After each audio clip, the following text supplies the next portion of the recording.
Hello and welcome to our mid-season review of the 2024 Bennetts British Superbike Championship. We're going to be analysing and dissecting the thrills and spills of the first half of the series, so don't go anywhere.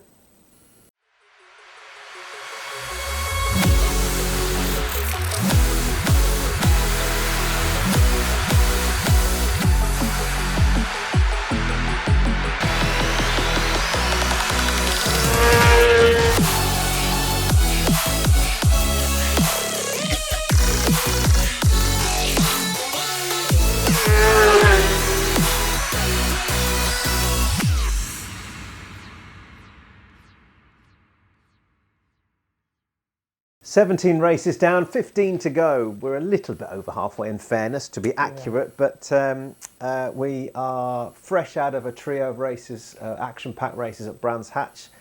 And Mr. Burton, we're heading towards Thruxton, but it's been a cracking season, hasn't it, so far? How do you assess it? There's been some real big headlines, hasn't there? It's been mega, hasn't it, really? I think you've, 8 different race winners, It's four other different podium finishers.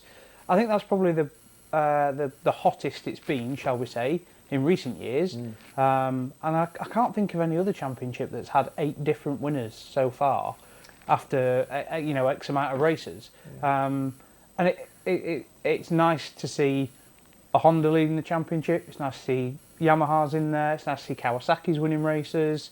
It's seen an Aprilia on the podium. That's never been seen before in BSB, so that's pretty cool. For me, all in all, I think it's been a great season, other than getting absolutely wet through at near enough every single round. I should have researched this before we started recording, but I think, as you were saying that sentence, I think all manufacturers have won, haven't they? Kawasaki, BMW, Aprilia haven't, but... Aprilia haven't, yes, yeah, but technically all Yamaha, the way through Honda. the year, yeah, I would say, yeah, they have done, yeah. Which is impressive. And again, we sit here year after year and we talk year after year in the office, and we always said the British Superbike Championship is, without doubt, the best series. I appreciate we sponsor it, so we're going to say that. But in fact, the facts are there, aren't they? Look at the championship standings. It's close, but we've had 8 winners, and we've had thrills and spills every single time they go out there. Yeah. And as usual, consistency is key, isn't it? It's just proving the point with your man leading the series. I think, how many podiums has he had since Alton Park? I think he's been off the podium only once, I think. Is it 11 in total? Other than the 2 races that he's not finished races in, which is Snetterton and I think Navarra. But that was gearbox. That was quick shifter. I think he's had like 11 podiums across the year. Okay, he's only won 1 race, but he's consistently been on the podium. That's something that you don't often see in previous years with Tommy Bridewell. And he's leading the championship by, he's near enough 20 points now, isn't it? Not far off 20 points. So fair play to him. I think everybody at the start of the season, and I wasn't everybody, just before Tommy sees this and calls me something that he shouldn't call me. I thought it was the right move. A lot of people didn't think it was the right move. However, for me, it's proving the point that it was the right move. And we're referring to the fact that, at the end of last season, after winning the championship with Ducati, he made the move to Honda. He carried that number 1 plate over, and there was a lot of debate and consternation and chatter about it, wasn't there? And clearly he's not putting 2 fingers up, because he's not that kind of guy. Well, yes, he is, but he is that kind of guy. He's proving his point, isn't he? And he's doing a very good job at doing it, and he's doing it very well. Yeah, and I think it's not a point to prove, but I think he wants to be that first man to win back-to-back British Superbike Championships on completely different manufacturers. Nobody's ever done that before, and knowing Tommy as I know him, he would love to have that accolade behind him, saying that, I've won back-to-back championships on 2 different bikes. But he's not running away with it. Glenn is there, and Christian's there as well. Yeah, speaking of consistency, Glenn's won 6 races, hasn't he? Yeah, 6 races. Glenn's won 6, but he's actually not been on the podium other than those 6 wins. So, you could say, yes, it's okay, he's winning races. Yes, he is winning races, but he's not consistently on the podium, if you see what I'm saying. Whereas Christian is consistently on the podium, and he's also winning races as well alongside that. Yeah, he's 4 seconds, 3/3 and a win. Yeah. yeah, consistent. Again, a bit like Tommy. He's always there, isn't he? He's Yeah. always in it. Because Yeah. we've had years gone by with Christian, and he's a very experienced British Superbike man nowadays, where he's kind of he's been like that, hasn't he? In terms of his results, he's either winning or he's falling off. Yeah, or but being punted off. Yeah, this year I wouldn't say there's been a bit of a change. I think last year when he went into that Moto Rapido, the Oxford Ducati team, they tried something quite drastic with the electronics, and I think Christian will openly admit, and probably will the team owner, that it just didn't work, and they made that change. It didn't work, so they've now gone back to what they originally know. A few different changes on there. There's a slightly different exhaust system, that kind of thing. But it's proving the point that what the changes that they've reverted back to has worked, and proof is in the pudding that Christian is now, back up there as one of the main championship contenders, shall we say. So I'm looking here at the results, or the championship standings so far, and the race finishes so far. So there are only 2 races where Christian hasn't scored and therefore not finished. Same for Tommy Bridewell. Actually, you know what? Same for Glenn. Mm-hmm. But you're right. He either wins the podium, or he's off the podium. Yeah. So I think basically for Christian, the one that I remember him not finishing in was one where Ryan Vickers took him out at Knockhill, which wasn't his fault. Tommy, I think gear shifter problem. Quick shifter broke on him, not his fault, and he crashed in the wet at Snetterton in that completely mental hour and a half of what we had of wet conditions, dry conditions, then back to wet again, and he just crashed on one of the slippiest corners of what everybody was saying. And Glenn, unfortunately, at the weekend at Brands was taken out quite, I wouldn't say ferociously, but it was quite a bad crash for him and for Danny and for Danny Kent as well. Yeah. But fair play to him. He was back on the bike in the last race. Started near enough at the back of the grid and fought his way all the way through to, I think, 7th. I think he finished, which I was like, fair play. That's one tough person that is to do that after being barrel rolled through that gravel. He definitely looked like he was going to be out for the season, or at least the next race. Yeah, at least that race. I think everybody in the media centre was saying, well, that's Glenn not riding. After that, surely he's going to have to, swallow the pride and just take the hit of losing the points. But he didn't. Fair play to him.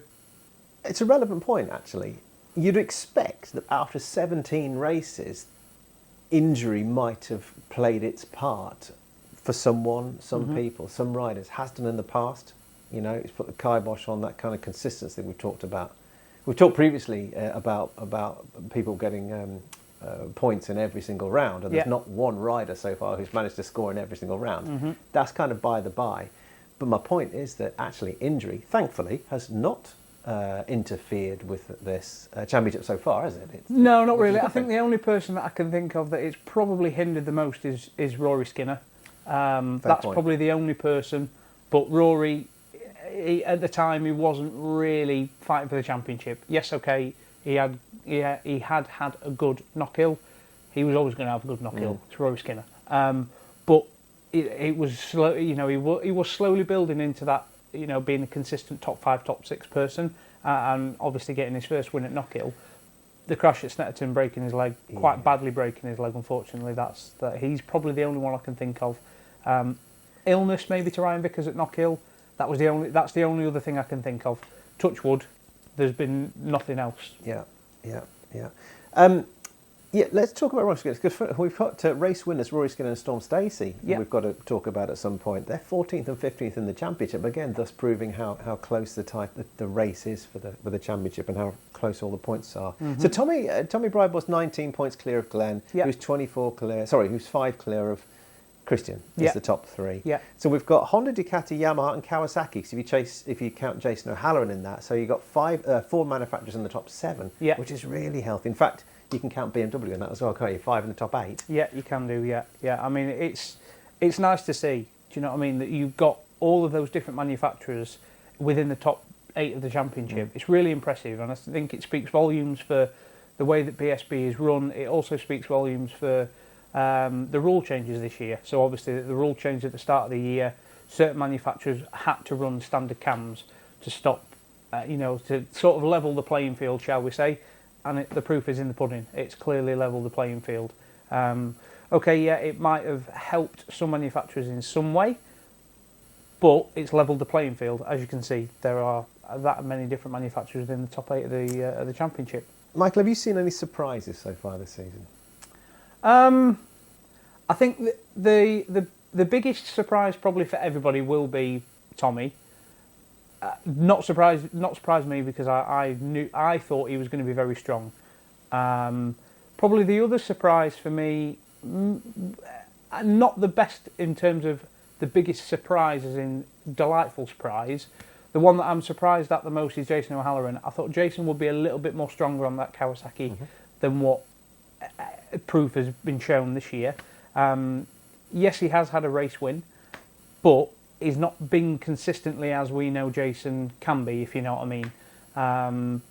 There's a few little things. I think he had a lap cancelled at Donington Park in qualifying, which put him. He would have been on the front row. It put him back on the grid somewhere. I think he was mid-pack, which, when you look at it, unfortunately, rules are rules. He did touch the green, so he's had his lap cancelled away from him. But I was expecting just a little bit more from Jason. But yeah, for me... Allow me to interject, because we're going to Thruxton Park. Thruxton, aren't we, next? Thruxton Park. Yeah, we're going to Thruxton, yes, next. Where I think... I tell you, before you start thinking or guessing, well, I think 8 of the last 9, is it? Or was it 7 of the last 8? 8 of the last 9, and I think... The other one was a podium. The other one was a second, I think either Taz or Bradley. I think Taz won the race. Yeah. So, yeah, it's his circuit. Yeah. But then those 9 races he's been on a Yamaha. Can he do the same on a Kawasaki? Probably. Lee Jackson was pretty strong around Thruxton on a Kawasaki. I think you're going to... At Thruxton you will see a bit of a shake-up in terms of the results.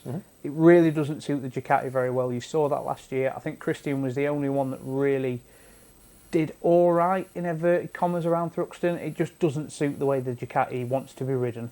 Whereas the Yamaha, the Honda and the Kawasaki suits it. Why? So it'll be interesting. Do you know why? I think it is the way that they are sort of fast and flowing corners and turns, whereas the Ducati really likes to be stood up on the fat part of the tyre and driven out of the corner, from what I can gather. It doesn't really like to be sat on the edge of the tyre for too long, whereas from what I can gather, the Yamaha and certainly the Kawasaki just like that free-flowing nature. But again, we could be sat here when we do our end-of-season review and I could be saying, Glenn Irwin did the triple with Thruxton. And it wouldn't surprise me if I am sat here doing that. But yeah, probably the biggest surprise for me is probably Tommy, but also Jason in terms of, I wouldn't say disappointment, but he's still just frustration. He's 7th in the title. He's 89 points off the lead, so he's still in the It's hunt. all still to play for. Yeah, it's all still to play for. Now, if Aliens landed in the UK and they weren't yet invited to Thruxton Park, which race would you have them watch the highlights of this season so far? Which has been the best race? I think it's got to be that third race at Donington, the one that Jason actually won. That was probably the best bit of BSB racing I've seen for a long time. It was, I think there was 4 of them battling for the lead. You had Tommy, Glenn, Danny Kent, and Jason, and at one point I think there were 4 abreast at one point. Like, you don't see that anywhere. It was probably the best race I've seen in a long, long time. Come on then, prepare. Get to the edge of your seat right now, because here it comes. Here's the highlights.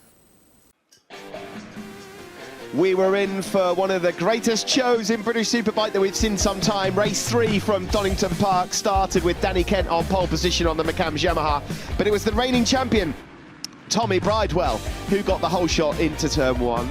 Glenn Irwin then pushed his way up into second. Leon Haslam, Kyle Ryde were present at this stage, but what unfolded was one of the mightiest battles. Bridewell and Irwin at each other just as they were most of last season, and Jason O'Halloran on the Kawasaki also in on the act.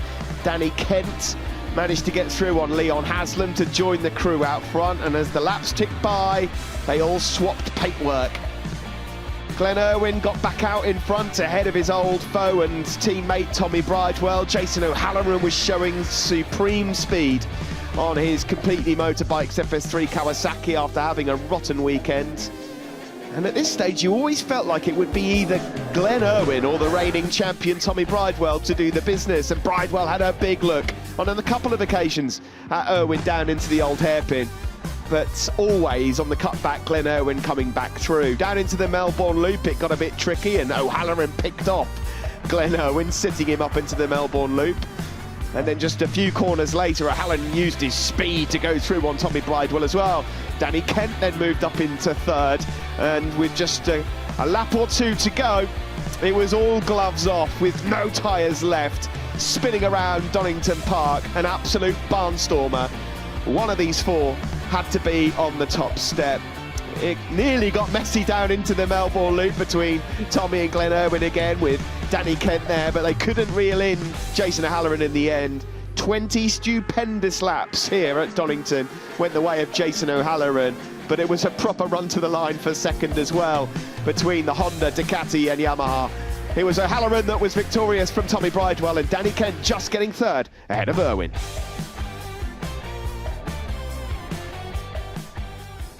There we are. It was as good as you remember it being, wasn't it? Mr. B, tell me, let's look on the downside for a little minute here then. Who's underperformed? Who could have been better? Who should be looking forward to a much better second half of the season? There's probably a few names, really, unfortunately. Probably the biggest one for me is Brooksy, is Josh Brooks. I thought Josh should be up there. Yeah. You know, a second year on that BMW. I was just expecting a little bit more from him, really, especially after the TT. So expected a bit more from him. Just doesn't seem to have clicked. And I honestly don't know why that. Really don't know why that is. And I don't even really think the team or he can put his finger on why that is. I do know at Brands they were running a slightly different seat position. So they were running a top rack Razgatioglu seat position, basically. What is that? Basically, it's just a bit lower, just sitting a bit lower. That's essentially the difference within the. So you basically feel like you sat in the bike, not on the bike, if you like. That's how Top Rack rides it. But even if you watch, Garrett Gerloff has actually got a real good YouTube channel and has some real good sort of behind the scenes of race weekends. And in the latest one, he's sort of like backs to back it with Donington Park and Most. And he's like, we're trying everything that Top Rack's doing. We've got his data, his seat positions, everything. It's just not working for me. Like, I cannot ride it how he's riding it, so I need to revert back. So potentially that might be where the point of where Josh is now. I don't know. But yeah, Josh is one for me that's underperforming. His teammate, majorly underperforming, and I feel really sorry for Pete because that's not him at all. That is not him at all. He did have a couple of spills before the TT. Yeah, he had a big off at the test, knackered his hand a little bit. Then obviously had that really shock crash in the senior TT. Surprised a lot of people. I think that is literally the first time he's ever crashed around the Isle of Man. So that again, completely unlike Pete, and has just been completely off it. I want to say he's probably got about 12 points or something like that. He is 21st in the championship, and Josh is 11th, well 10th equal on 119 points. Yeah, Pete's down on 25. Yeah, so I wasn't too far off the amount of points, but yeah, just really strange for the FHO team. Really, really strange. BMW factory back. Yeah, just doesn't seem to be working. There's only two other BMWs in the field, both of which are above them. Yeah, and Leon, I think Leon's had a real strong season, really. One that hasn't surprised me. Leon's always there or thereabouts. But yeah, probably the FHO boys are the biggest surprises. I expected Danny Buchan to do a lot better as well. To be fair, going into that team, the Dow Racing team, strong squad. Been moved now to a two-man rider, two-man effort, obviously. Danny's been on a Kawasaki before, loves the Kawasaki. I do know that mid-season they had a bit of a change, so they've swapped from Olin's suspension to K-Tech because that's what Danny's ridden on a Kawasaki before. Just still not clicked. Whereas he's 18th. He's shown flashes of speed, hasn't he? There's been flashes. It's just not consistent. But just not top five, not where you would expect Danny Buchan on a Kawasaki to be. I expected a bit better from him at Knockhill. because he, Danny bucking around Knockhill. I think that's where he got his first BSB win. Yeah. Just not performed. Thruxton next. Then we've got Cadwell. And he's normally a good. He's normally all right round there. He's normally all right round there. As so we'll see. is Hickman and Brooks. Yeah. So it could all change. At our end of season review, we could be both sitting here saying we were completely wrong in the middle of the year. Yeah. They've had a strong second half to the season. Fair play. But at the minute, just not doing it. I think the other one, and I know he'll watch this, and I know he will text me as soon as he sees this. Lee Jackson, like I expected, I think, and even he expects a lot more of himself. It just doesn't seem to be clicking with the Honda. Like there's been flashes of it, don't get me wrong, but there's just little bits, and he has been unlucky with some things. I think at Snetterton in that first race he was running second or he was running third, and then he had a technical problem, so pulled out of the race. It's the only one he's not finished. It's the only one he's not scored points in, and this is Mr. Consistent, of course, over the last couple of seasons, isn't he? Yeah. So he's 12th, 9 points off top 10. Yeah. So it's just a bit of just one of those things. I know that he's suffering for a little bit of lack of power. I think he's a little bit underpowered compared to the other Hondas. They're still running the 23 blade. I was going to ask. I think provisionally, I believe that they are supposed to be on the 24 blades at Thruxton going onwards for the rest of the year. Whether if that happens or not remains to be seen, but I believe that's what I'm led to believe. They're going to be on the 24 blades from Thruxton onwards. But my best friend runs a race team. He's got a 24 blade sat there. Just doesn't really want to do anything with it as a superbike because you're just developing a brand new bike mid-season. There's no, you're not really going to gain anything out of that. You need to be, realistically, you want to be doing a full pre-season's worth of testing. But I suppose it's 6 1 and half a dozen of the other. You're either going to be testing it or racing it. You might as well race it and test it at the same time. Well, and speaking of testing, they've got a Cadwell Park test coming up, haven't they? Just the evening before the bank holiday weekend, which is when the Cadwell Park round is. Yes, yeah. So Thruxton, Cadwell, and then we're back to Alton, Donington, Brands again, which we visited earlier on this season. Yeah. And then that's obviously when the points ramp up. So from Alton and Donington, 25 for a win, 22 for second, 20 for third, I think. Something like that. And then last round, 35 for a win? It's big, yeah. Something like that, 35 for a win, 32 for second, or 33%, whatever. So it all ramps up, pretty the same as what it was last year, basically. So, yeah, it's going to be very, very interesting. At the beginning of the season, we recorded a pre-season, or a season preview, didn't we, at the Donington Park test. Yeah.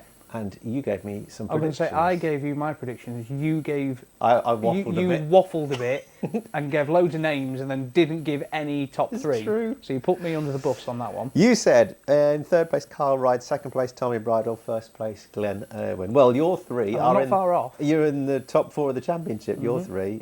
Tommy and Glenn just got the wrong way around. I said, Irwin's got it all to lose. The Hondas will go well, and the 2 OMG Yamahas will too. Which, so I kind of covered all my bases. You've covered all your bases, but you've covered at least 3 riders with Honda. 2 OMGs and 2 OMGs and an Irwin. So yes. you've covered 6 people there. Yes. So you did and I've give got us 1, 2, top 3. I'm all right. I'm doing all right. Well, all right then. Let's before we finish. Don't. Who's going to be champion then? So at the end of the season, what are we going to be? Who are we going to be saying? I will give you mine now, and I'll let you think. I think the next 2 rounds we're going to have a big shake-up. Massive shake-up. Yeah. Massive shake-up. And I think Tommy Bridewell. I really do. But I think Christian Hidden will be pushing him very, very, very closely. Glenn won't be far off. No. He just needs to start picking up a few more podiums, not finishing 4th and 5th and 6th, that kind of thing. But I think it's going to be very, very close. But I think Tommy Bridewell's going to do it. Yeah, I tend to agree. I think that the Ryan Vickers, the Carl Rides, the Glenn Irwins are all race winners on their day. If the setup is right, they'll win. If they get out the blocks right, they'll win. Tommy seems to have got this incredible ability just to ride around issues. So if the setup's not quite right, or if the tyre choice isn't quite right, or whatever, he just seems to be able to bang in those results and keep consistent. So, you know, it means that I could agree with you and say Tommy Bridewell, but I think I might say Glenn Irwin. Right, okay. There we go. So I've finally got a prediction out of you. Finally. Bastard. Right. Obviously, if you are a Bike Social member, you will know, hopefully by now, that British Superbikes is the place to be, because you will get a wealth of offers and experiences and VIP treatment. Now, whether that's hospitality, whether that's delivering literally handing out the trophies on the podium, or in the course car, or as a pillion lap, or on the pit perch, or in the Bennetts garage. What have I missed? There's Church Corner. We're doing that again Church Corner at Thruxton. Thruxton. Yeah, this will be out before Thruxton. So yeah, Church Corner at Thruxton. Yeah. You can stand literally where nobody else can get other than two marshals. What else? Exclusive viewing areas at Alton Park, literally above the podium. Yeah. Cadwell, you can stand on the inside of the mountain. This is all through Bike Social membership, which if you get your insurance directly with Bennetts, then membership is free. If not, then you can still be a member at £6 a month or £60 a year. What have I missed? Anything? I don't think you missed anything on that Brilliant. one. I don't think so. Yeah. Your predictions, please, in the comment section below. Tell us who's hot and who's not for the first half of the season, and we'll read and we'll reply, and we might laugh a little bit too. Yeah. Brilliant. Thanks for joining us. Thanks, Michael. See you, mate. See you later.